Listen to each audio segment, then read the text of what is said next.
الأوجه السلبية للحضارة أننا نقول الحمد لله كلنا إخوة وكلنا قلب واحد وكلنا ندعو إلى الإصلاح بالسلم. كلنا ندعو إلى الإصلاح بالسلم.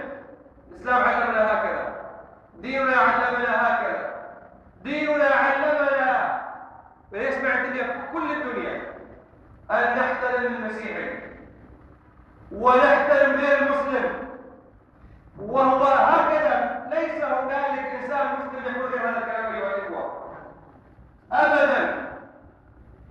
لا ينهاكم الله عز وجل عن الذين لم يقاتلوكم في الدين ولم يخرجوكم من دياركم أن تبروهم وتقسطوا إليهم. ما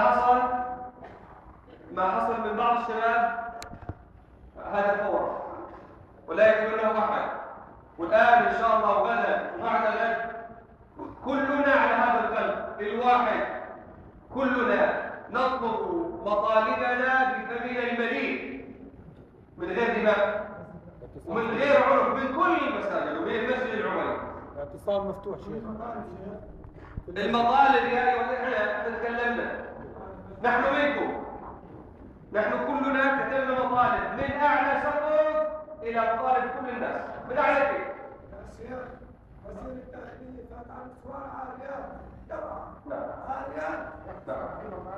نحن كل مطالب الاخوه كتبناها وقرأنا المطالب من رفع قانون الطوارئ عن الناس لإعادة الأخوات المنقبات لإخراج المساجين المظلومين، كل هذه المطالب كتبناها. وهذا من أخف الأشياء، كل الناس مطالبون، كل هذا مكتوب. لكن الآن أيها الإخوة نحن إن شاء الله عن العقبة مسألة كما يبقى الإنسان وعندنا صلواتنا وعندنا مساجدنا وعندنا درعة كلها مضارات ودرعة كلها ساحات ودرعة كلها بيت واحد.